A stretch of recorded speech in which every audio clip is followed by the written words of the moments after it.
Hi, guys. I'm your host, Charlene, and welcome to today's episode of Inherently, where we talk about how race impacts empathy and empathic ability.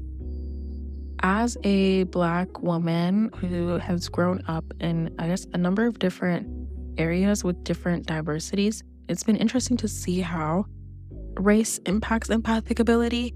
I wrote a paper on this my junior year when I was taking social brain, and I was really curious to see whether race had an impact on empathy, and it did because of the fact that empathy relies so heavily on theory of mind. And theory of mind is very much reliant on the ability to recognize other people's emotional states and to very much look at the different facial cues as well as body language cues that the person displays, and facial recognition ability amongst races is decreased. So that's sort of where my train of thought was, and I was like, okay, well, this is my hypothesis, and I did a paper on it, and that's sort of what the trend from the literature review and the past research showed, that empathy amongst different races is decreased. So this has, somewhat played a profound impact on my life, but I think that without even doing the research, you can just throughout experiencing daily experiences, you can tell that. And I think that this is very relevant given the current political and social state of the world. So yeah, I'm going to get into the neuroscience behind these differences. Social processes and behaviors vary so vastly across cultures, and racial identity has significant consequences on how one navigates interactions with in-group members compared to out-group members. In a study that specifically focused on social dominance orientation, they were studying the differences between empathic ability amongst Korean participants and Caucasian participants. So, social dominance orientation is the orientation for people to lean more towards maintaining social hierarchies, and those with lower SDO prefer practices that support equality. Higher SDO is more so linked with lower levels of empathic concern, altruism, and lower empathic neural responses to others' emotional pain.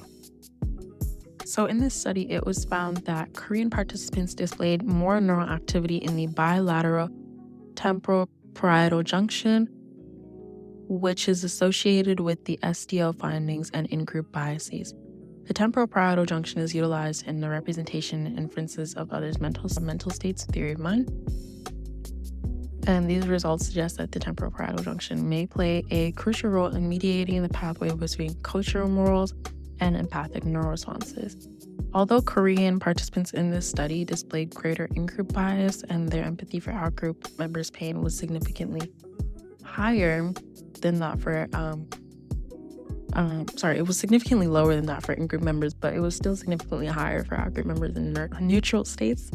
So this suggests that they still feel empathy towards the out-group members, it's just not as high as what they would feel for in-group members, suggesting no hostility for them, but just higher empathy for their people within the same cultural background as them.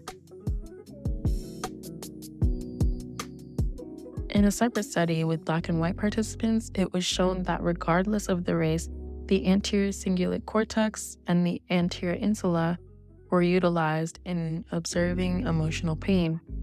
But Black participants utilized the medial prefrontal cortex as well when observing emotional pain of other Black individuals. This, again, could further reflect on overall empathy and altruistic motivations towards racial in-group members. Although I did a paper on this previously, I used new resources for this paper, so I found this resource the most surprising and interesting. In this study, they sort of looked at how empathy is broken down over time and how different areas are utilized over time, and whether the empathic ability towards in-group members occurs at a different time in different areas compared to out-group members. And it was shown that race does have an effect on the initial autonomic processing of empathy. In a study conducted with 21 Caucasian Australians, this concept was observed and aligned with specific time. It was found that empathic neural responses to others' pain occurred over 2 time periods. one at 110 milliseconds in the frontocentral brain regions, and a later one over 500 to 800 milliseconds in the central parietal regions. Initial response only occurred for own race faces, and the later response occurred for both own race faces and other race faces. And the initial component is considered to be the earliest component reflecting empathic neurological activation, suggesting that in-group bias compassion occurs very early and then is later overcome by top-down influence, which is represented by the later neural response. So this suggests that although there is a bias, it is later on affected by higher order processing. So a lot of people sort of say, oh yeah, like I'm not, I don't have any biases. I don't see color. I don't see race, and it's literally biologically impossible to not see race. It's like, anyway, sorry. I just think it's really funny when people say that, like, oh, you could be purple. I don't care. Like, okay. What does that mean? Anyway, so this sort of proves that that's literally not possible. But again, it's important that you do have that sort of secondary action, which sort of mediates some of the biases that may be occurring initially. Again, this is for all people, even though this study was only on Caucasian people specifically. Again, we all have in-group biases, and then it's later mediated, or may or may not be mediated. But yeah. In the study, they later say that these biases could be attributed to a degree of familiarity that comes with in-group members compared to out-group members, and this can be inferred from studies that have found that increasing contact with individuals of another race can help reduce racial biases in facial recognition and fear conditioning. However, there have been no studies that have shown that increasing contact is conclusive to increase empathy. Again, facial recognition, as well as fear conditioning and the activity within the amygdala, are super important components of empathy. So therefore, if increasing contact is able to reduce these two things, it can possibly be connected to increasing empathy.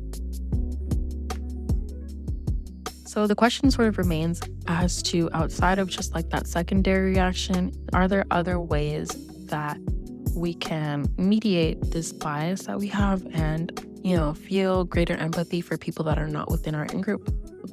So self-identity is one of the only things grounding the majority of people to their lives in society. And race is often a major part of self-identity. I am a philosophy minor, so I'm going to get a little philosophical here from a little existentialism class that I took last semester. So from an existentialist point of view, it is the very attachment to these identities that causes a lot of existential crises. Therefore, it is often advocated for a degree of fluidity within identity in existential academia, or honestly, no association with a stagnant identity. Oh, I'm this one. These are my characteristics, and this is what I am. I'm a lawyer. This is me. I'm, white. This is me. Anyway, I don't know if that made a lot of sense, but I did do some podcast episodes on existentialism for this class. So if you want me to publish those, just, Anyway, in the case of race specifically, it was found that the ability to put ourselves in others' skin and maintain a degree of plasticity in self-perception helps decrease racial bias, which can imply an increase of empathy for out-group members. This concept of self heavily relies on how we are able to relate to others. In a different study conducted where faces were labeled as being relevant to oneself in a learning task, this self-association led to greater perceptual processing of others' faces compared to those not labeled as self-relevant. Self-association has been shown to enhance visual perspective taking as well, which is important to theory of mind, which is important to cognitive empathy. And a different study found that when participants were placed on teams with members of racial outgroups, that this socialization reduced racial prejudice against these members. Paralleling these results, it was concluded that mixing members for group competitions eliminated in-group bias in participants' neural responses to others' pain. So it sounds like maybe, a little bit of, interacting with others, a little bit of self-referential, labeling, all that helps. Moreover, Conceptualizing oneself as independent from one's own social group led to decreased neurological biased activity to outgroup pain in the mid-cingulate and supplementary motor area and the anterior insula. A number of studies have shown that taking a step further and placing oneself in the perspective of the member of the social outgroup leads to reduced in-group bias and positive attitudes towards the outgroup. So this all relates to that sort of idea of fluidity of self and the ability to place yourself in others' perspectives. Think of how it would feel to be a Black woman in a certain situation. Think of how it would feel to be, maybe Latino in a predominantly white area, things like that. So let's introduce our guest.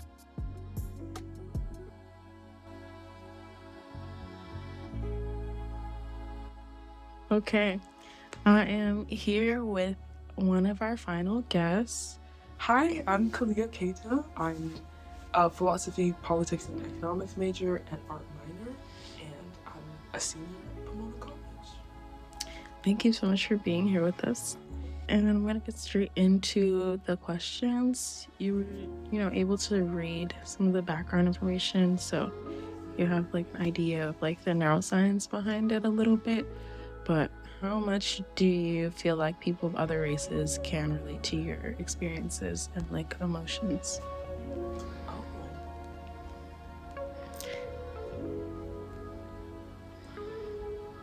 Honestly, I don't know. I feel like there are many factors that go into that question. Now I'm trying to think of. You mean in a racial way? Just your experiences in general. Because I would say experiences in general,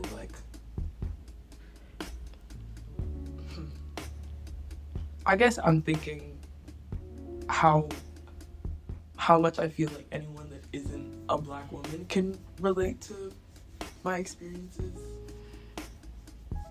But if you want, I can answer the question first. Okay, sure. Okay. Well, one of the other guests sort of answered it from the perspective of more it's not people of other races, but it's more so people that she feels are in her in-group can relate to her experiences. So she feels like people that are in her in-group consists of people of color.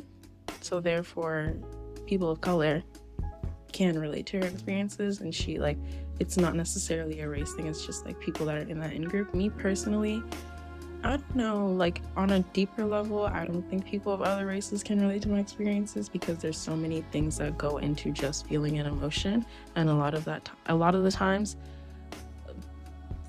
feeling the emotion you feel draws back to layers upon layers of experiences that you've had in the past, and those things very oftentimes are influenced by the race that you are as well as your gender. So I think that if a person is not necessarily of the same race or gender as me, they don't have those same layers built upon that emotion. We could both be feeling wow, I'm scared to graduate, and you could be Hispanic or whatever, but you're not. It's not the same fear. So we relate, but we don't really truly relate. They can't truly understand, but it's still comforting to have to be able to talk about it. However, I don't think it's necessarily the exact same. I 100% agree. Because I should preface this by saying that because I've spent the better part of my life living among only Black people, I feel like there are more. I feel like I'm more considering that even within an in-group, there are a lot of groups even within an in-group, and so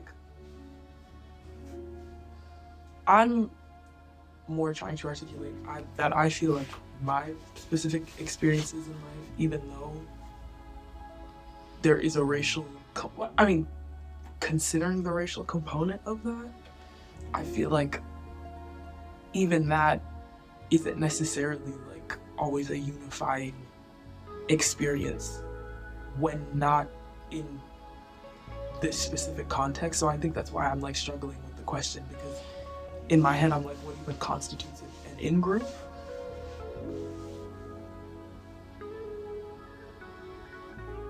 Because, Charlene, I literally am coming up like, I have no idea.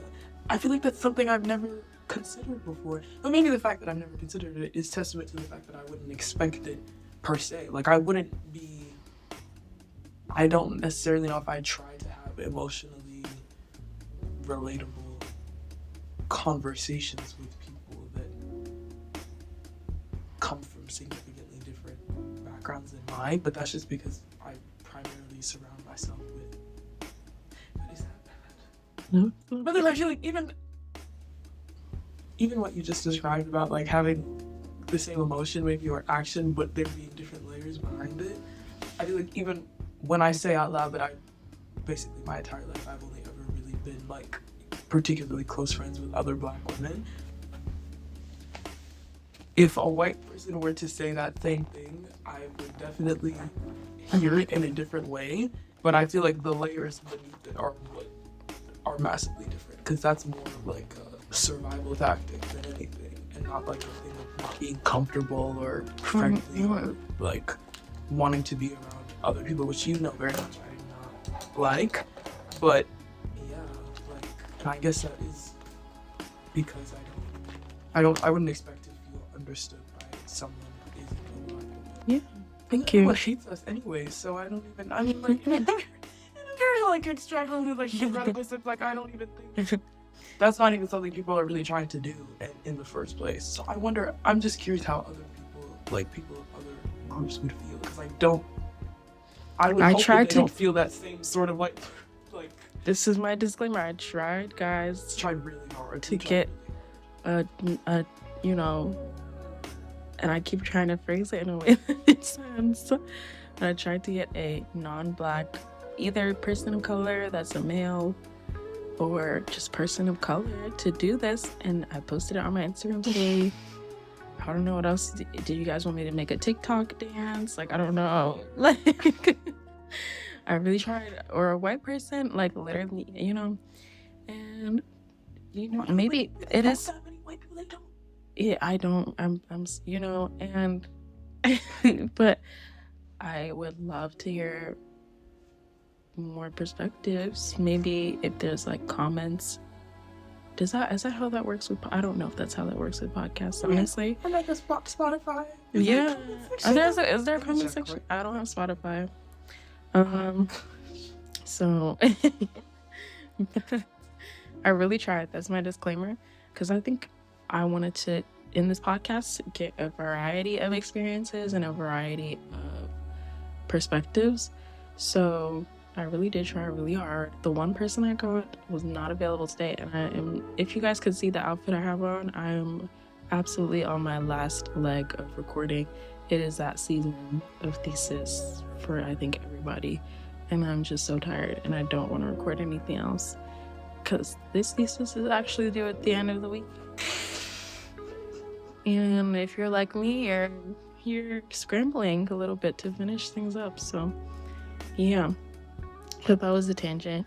If I were to think about my own experiences with like growing up and going to high schools and middle school at predominantly white institutions, even now it's like kind of a predominantly white, even though it's not what they say online, it is kind of a predominantly white institution, Pomona College. Oh, absolutely.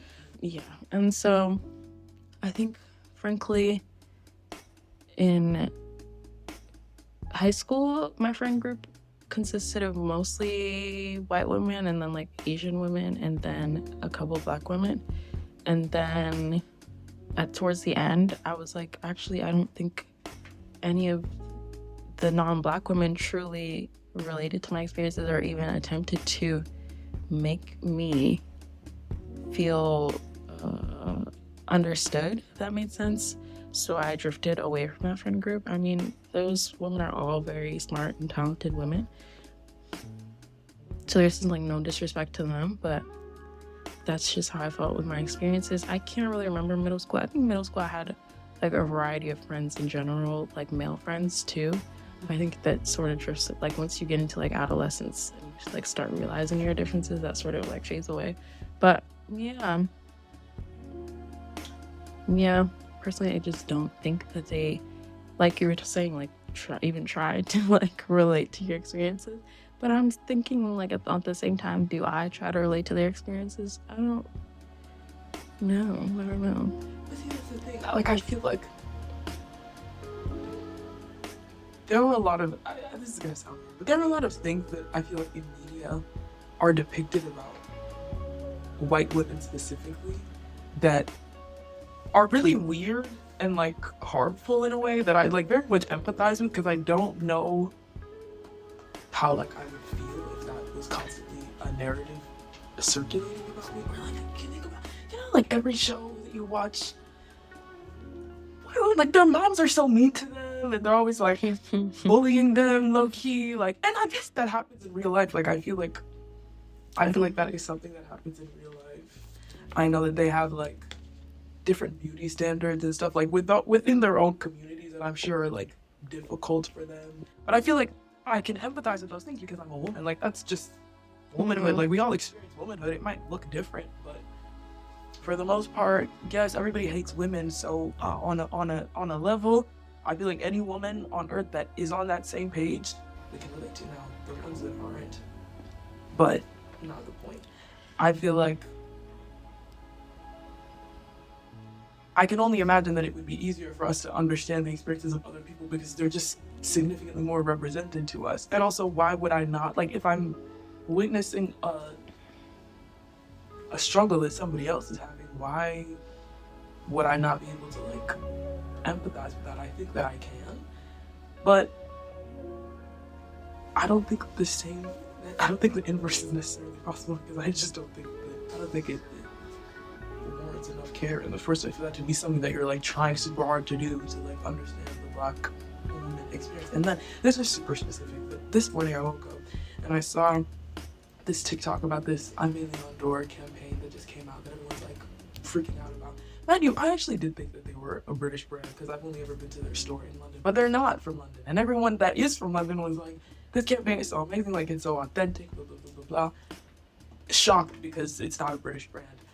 This woman, I went to a TikTok video with someone talking about it, and she was like, it's really disheartening to see that in this entire campaign that people are praising all up and down the internet, there's not a single darker skinned Black woman in the entire campaign.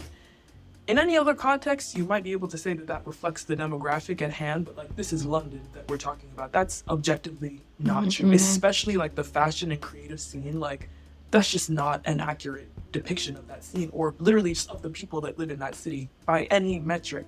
So I saw that video, I was disheartened by that video. I was like, boo. Scroll down a few more videos, and I see a Black man of our same complexion being like, this is the fucking sickest campaign I've ever seen in my life. Like, you have to respect it. Like, no misses here, blah, blah, blah. Not that that was a concern at all, but just was like, this is such a cool campaign. Like, what do you guys think? And I was looking in the comments to see if anyone had mentioned that. And nobody had. One person had, and it had like 1 like, so I liked the comment. But I was just like, even like that in a racial sense, like you would think that we would all be on the same page about that, especially because colorism affects people regardless of gender. Like that's not how that works. But to know that something like the absence of your presence or representation in something can just be such a non-issue for everybody seeing it. Like nobody remarked that of all of these photos. It didn't cross anybody's mind. There's not a single dark-skinned woman in this entire campaign other than a dark-skinned woman. So I just don't think anybody gives a damn, which I guess is fine, but like, so yeah. Yes, we kind of touched on the next question, which was how much do you feel, well, maybe not, this is a little bit different than what we've been talking about. How much do you feel compelled to empathize with other race experiences? Which like you kind of talked about, and like you can, and it's very like possible for you. And I think that goes into just the fact that we're all held to like the same standard of like, for example, white womanhood. However, I don't think that, like you said, it's as easy on the flip side, because Black women are oftentimes held to like a higher standard that they're not held to, like even with beauty standards or just academic standards, just anything in general. So if that's something they've never experienced, I don't think they can even relate to it. So I think that's why it's not as easy on the flip side. It's not excusable, but it's definitely not as easy for them. Yeah, how much do you feel, I guess, compelled? Like, because compelled is not the same thing as like how much are you capable of doing it, you know? I'm compelled to the maximum until I'm confronted with a reminder of how anti-Black basically every community on earth is. Sometimes it depends on the context, but it will usually come up at some point. So like, I'm all there, we're all there, you know me. But then, yeah, it's always gonna hit that wall at some point, one way.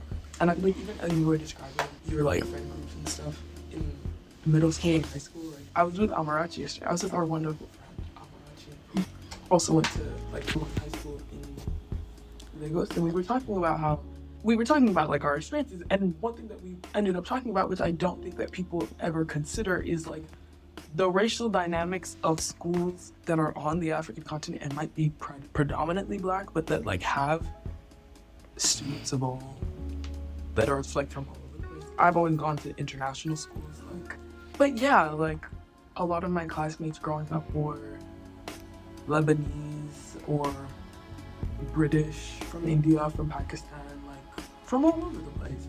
And it is insane how quickly dynamics of anti-Blackness create themselves in those environments, because and then imagine it's a bunch of 14-year-olds, so it's just sort of, it's a matter of like, now somehow, I feel like I've told you this too, now somehow I'm at home, right, in Nigeria, right, with my classmates, and we're playing outside because we're children and that's what children do. And our South Asian classmates insist on being under umbrellas like at lunchtime when the sun is out, because they don't want to get darker, and will tell us that to our faces. Right, so now what? Right.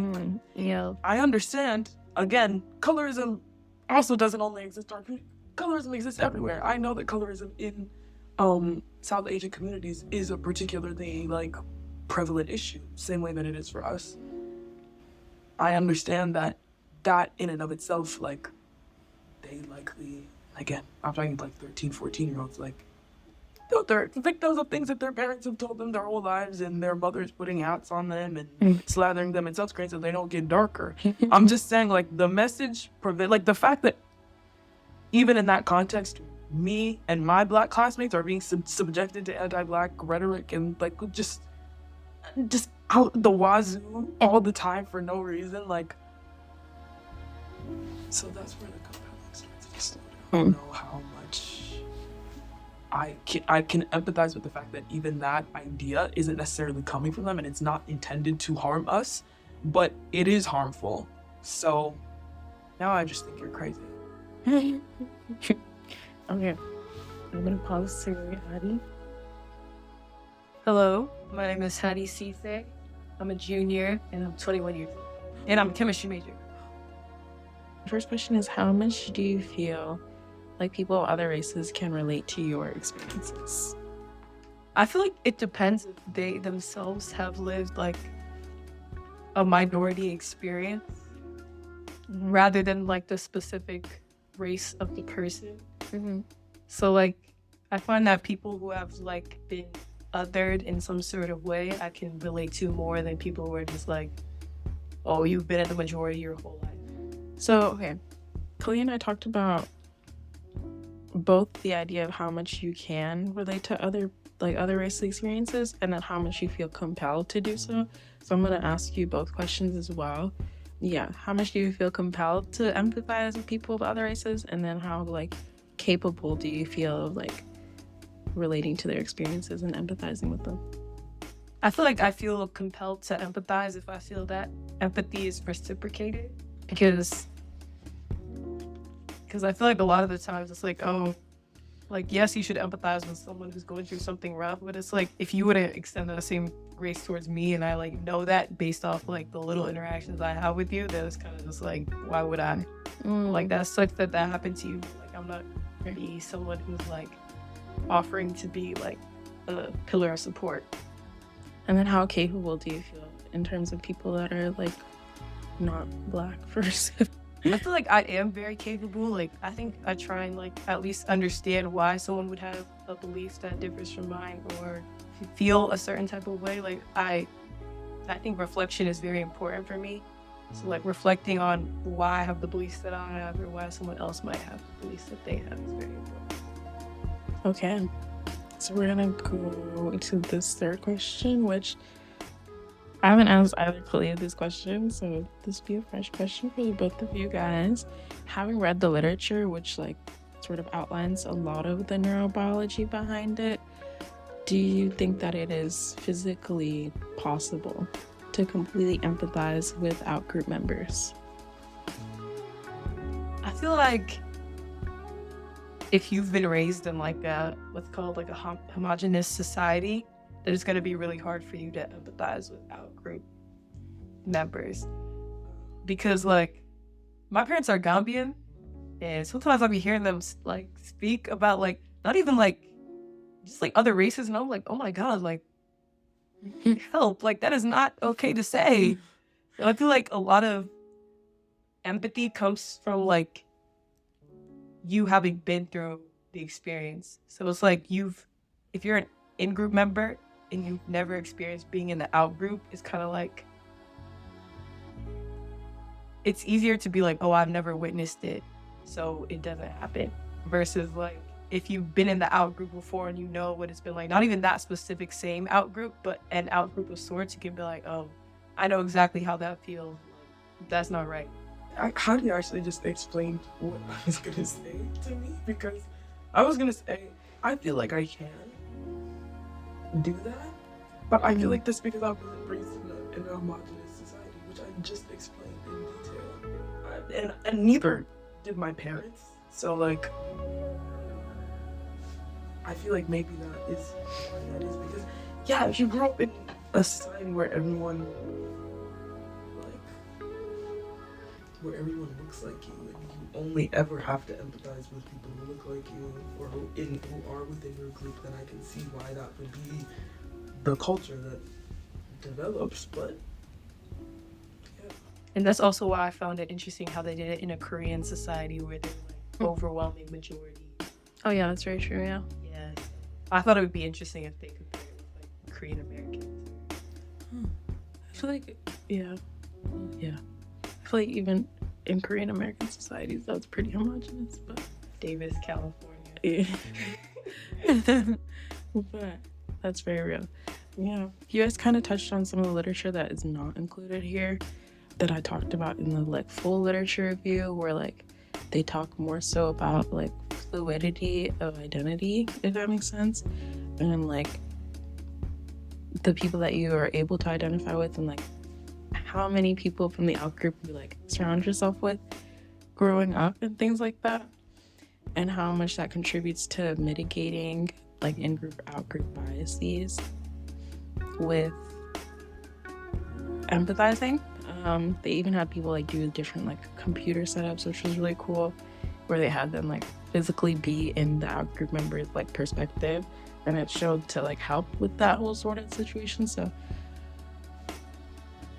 yeah, it's great that you guys are able to talk about that as well, and I think that that is very true. However, I also at the same time am not entirely sure how, like in terms of like the preliminary response that they talked about in some of the literature that comes with like just viewing like own race faces or things like that, and then like the secondary response, I'm not sure how capable we are of like recalibrating that response to apply to all different types of people. However, I also feel like if you're like, you, for example, you adopt like a family member that's not the same race as you, like I feel like different things like that could definitely contribute to it.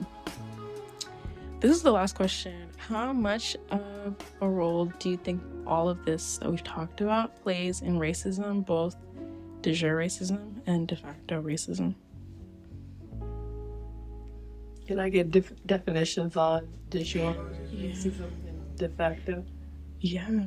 Okay, so de jure racism is essentially, if I can remember, because I wrote these questions a long time ago, essentially, I think de jure is the one that's like built into institutions, very much blatant, like this is what's happening. Like Maybe I mass should Google it, incarceration? Luffy. Maybe I should Google it. And then de facto is just like a day-to-day sort of. I think they might be Right? swapped, but I think Is that what it, you know what I'm saying? Like I only think day-to-day, that's like the etymology of the word. I don't actually know what facto means. yeah, I might have It just swapped sounds it. like on like every day. Oh. Okay, friend. It's definitely more. Yeah, I did actually mix it up, but yeah, exactly. De facto is essentially it's flipped. So de facto is those like not embedded in laws and like not institutionalized, if that makes sense. So like the day-to-day racism, discrimination, microaggressions, etc., etc. I kind of have Okay. the answers in terms of like de jure racism, because it's like no de facto racism, because it's like when you're like, oh, like if someone says, oh, white people have privilege, then you see someone on Twitter talking about if I have privilege, why do bad things happen to me? And it's like, well, yes, bad things can still happen to you if you're privileged. Because that's not what anybody says. Yeah.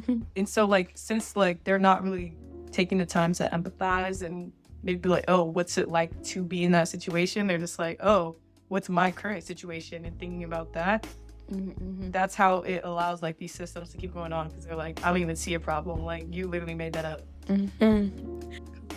I mean, I don't think there's a more like tangible phenomenon that governs the world. I don't even know how else to phrase that. Like literally, everyone is like in theory, right? It's like bad when people die, but then like,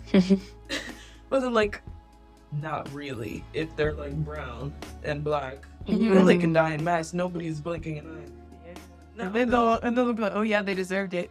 What? Right, pretty much. Why? That's why you can just play the clip of George Floyd literally being murdered on camera, just on TV, live, On a loop for a month and a because who gives a fuck? Like, literally. So I think that is basically, I think that's white supremacy's biggest success, I think. The lack of empathy or what? Like the lack of empathy that is held for people who literally aren't white. I don't know if it's like a chicken or the egg situation. Like, was the dehumanization what leads to the lack of empathy, or is the lack of empathy what leads to dehumanization? And you know, honestly, I don't know. Because when you ask that question, it makes me think of how, like, it's a well-explored phenomenon that obviously, like, it wasn't Hitler and, like, the Third Reich that invented anti-Semitism. They just were utilizing anti-Semitism that had already existed for centuries and centuries in Europe, because they knew that was already an emotion that they could just tap into and like not exploit, but like, you know, can use to rally support against them. So like, in that sense, has that always existed? And then it's just sort of, you know, like specifically utilized in instances like this.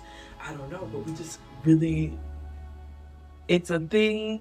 Like in theory, racism, but then literally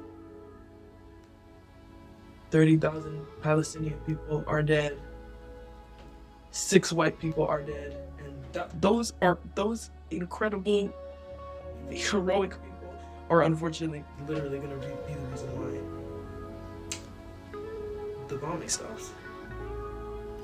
Because nobody was like, as the death toll was climbing, that wasn't changing anything. That wasn't affecting how any of the decisions were being made. It wasn't changing any tides. It wasn't changing any narratives, because that's just what we've always been exposed to: violence and death in the Middle East. That's why Gabby Stark can write an email and just say chaos in the Middle East, conflict in the Middle East. It's not something that, like, it doesn't inspire any new emotions in people. It's something that we've become incredibly desensitized to. So when you say 1 million Afghan people died in a war, it doesn't even it doesn't even shake any rooms. It's just a sentence. That's crazy, because in any other context, that should be that should be inherently devastating, because human life is valuable. Once you've established that different human lives have different values to them, and your life has more value if you have an American passport or a British passport, then, and that's literally the case. So it's not even like a theoretical thing that could happen. It's just literally the way things are.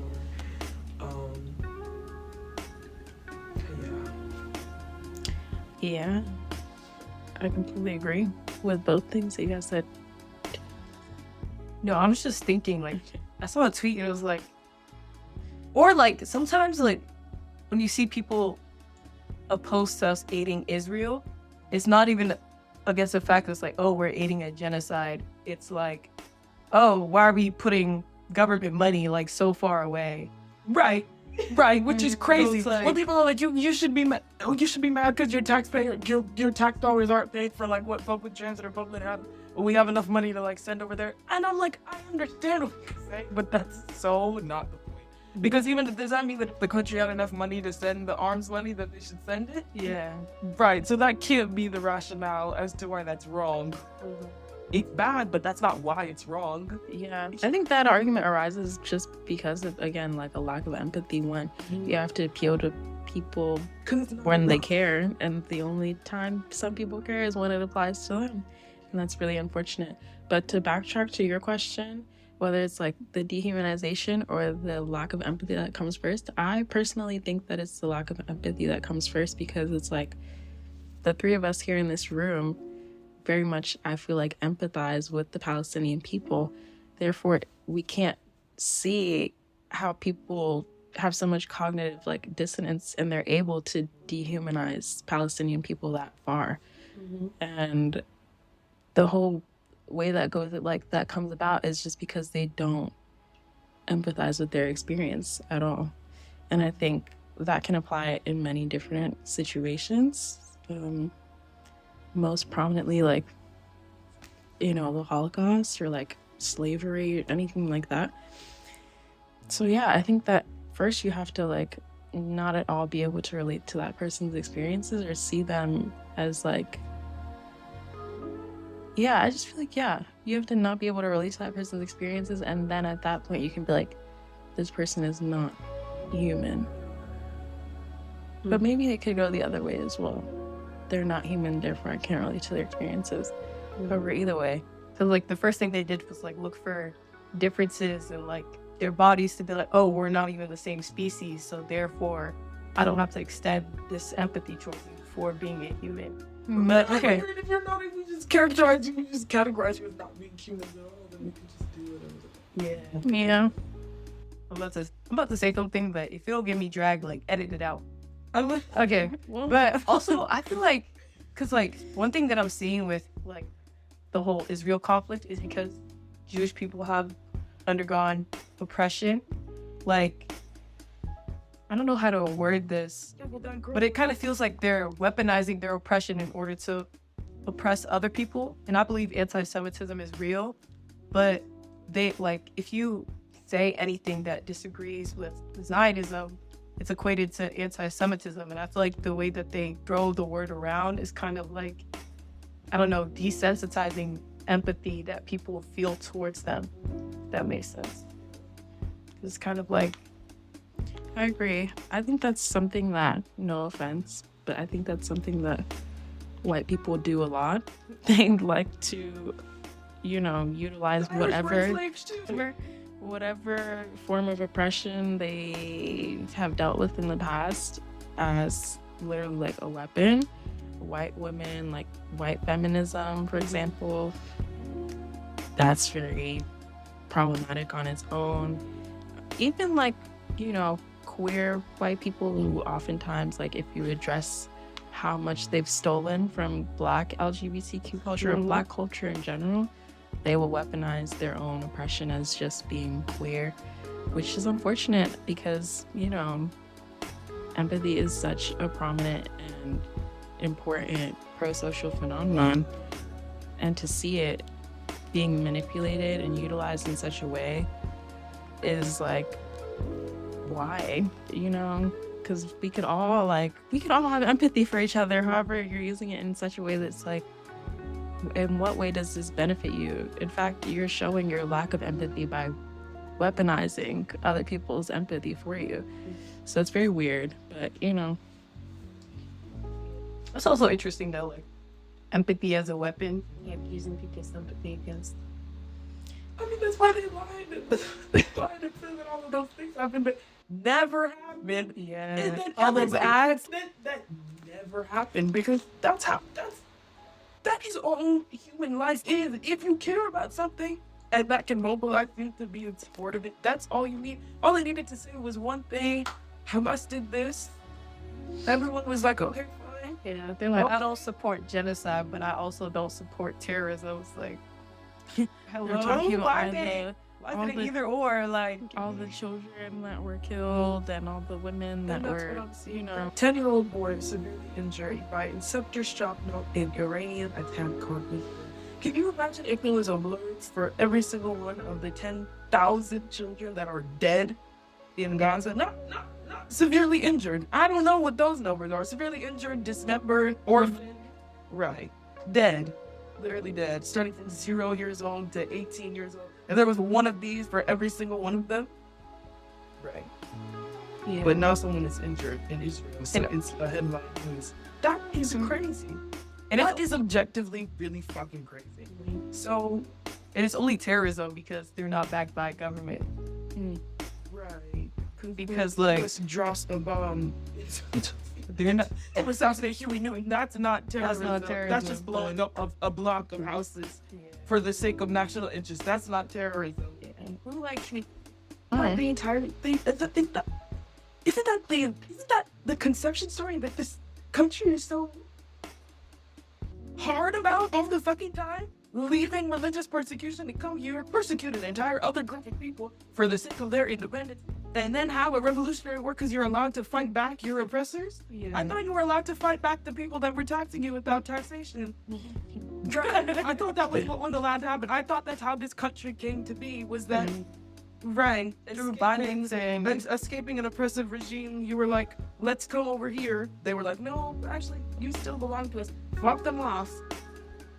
Right. This is what we all learn about in school every day. History. Because that's the only real perspective in life that can ever make sense, is to be against whatever the opposite of liberation is. So that's what every single movie or this Oppression. about ever right. And all of a sudden, y'all love Star Wars, but y'all hate liberation in real life. Obviously, you have other episodes, but I'm like, have you been seeing like intersectionality pop up and like? Definitely. However, because I feel like it's very hard for the literature and like the science to study intersectionality and empathy, I chose to make the episodes separate. However, there's obviously a bunch of intersectionality with all the social phenomena that I talked about. So yeah, lots of it. Even in just like the developmental section, like there's a lot about gender that we talked about. And I was really just trying to focus on age, but that's okay because it's like it all comes into play. So yeah. Okay. Thank you guys.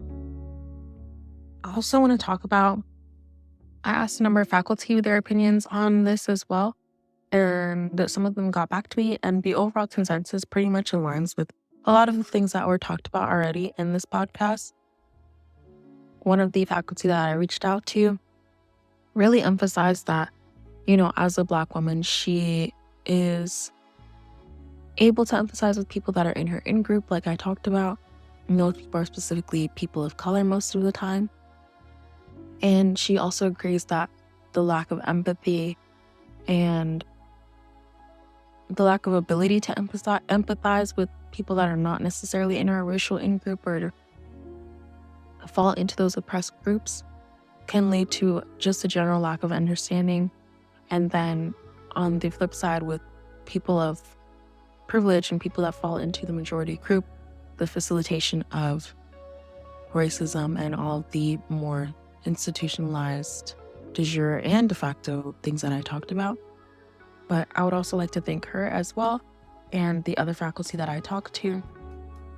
And yeah, I'm just grateful for all of their perspectives. I just want to say I feel like this episode was a very heavy episode. There are a lot of things going on in the world that apply to the topics that were talked about in this episode, specifically the genocide in Gaza and the war in Sudan and the genocide that's also occurring in the Congo. Like, the list goes on and on. I think all of the things that were said in the podcast, like, I really want to emphasize this because I don't want any of my guests to feel like their opinions are not being backed by me or that they might be targeted for sharing their opinions. I 100% agree with everything that they said. And I think it's just really important that we have these conversations just to make sure that we offer perspective to people that are in privilege and people that are committing these, unimaginable crimes against Black and brown people and people of color and people in minority populations and oppressed populations.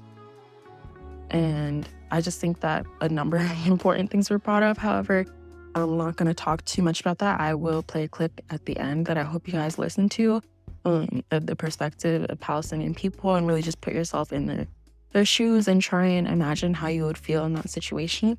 Just waking up every day and not knowing whether or not you will, not even waking up, you're not even going to sleep. Like, you don't know whether you'll live another minute, whether your, neighbors, siblings, like your whole life just has been upended. And with even the things that are going on in campus, like the people that were put in handcuffs and literally sent to jail, and 4 police departments were called, just that situation in itself calls upon many of the topics that were discussed here. And another thing I want to emphasize is, if any of the things that we haven't talked about haven't appealed to you, I just want to emphasize that these things that we're seeing being documented literally every second, every day, a genocide being documented on social media every second, every day, bodies being posted and all of that. The fact that we can literally see all of those things happen and have absolutely no control and no influence on what our government does and what our government funds and what our government makes decisions upon, because I feel like the majority of the population, the majority of social media that I've seen, maybe it's because social media is catered to me, but the majority of the people that I've seen are wholeheartedly against the things that are occurring and the atrocities that are occurring. However, we have no influence, and I think that this just emphasizes the fact that our government is not a democracy. It hasn't been for a long time.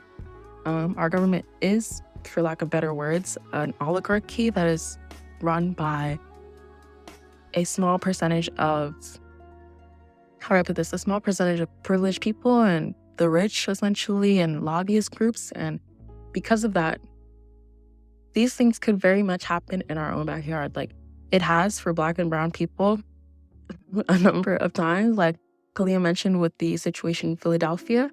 And it's just shocking and horrifying because these things could happen again. And it's not just going to happen to Black and brown people. We're seeing it happen with women, with the callback on a number of bodily rights that we have been, rewarded through the hard work of past people. But these things could very much happen again. And I think that this is being shown so much through the fact that it's being so documented, but absolutely nothing is happening. So I just want you guys to all think about that. This could happen to you as a white person, as a white woman, as maybe not so much as a white person, but if you're a person of a white person of poverty, a white woman, if you fall into any of those oppressed groups, your decisions, your choices, your opinions do not matter. And I think the government has shown us that repeatedly. But I just want us to all think about that. And I'm going to play the clip now. And again, I want to thank you guys for listening. And I hope you tune into the next episode. When they asked me, Mom, does it hurt when we get bombarded? Do we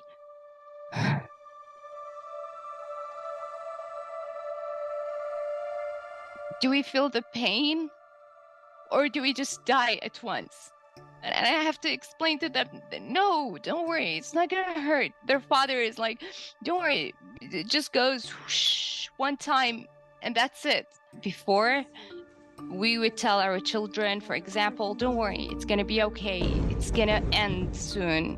But now we literally tell them every night, don't worry, we're together, sticking together. If we die together.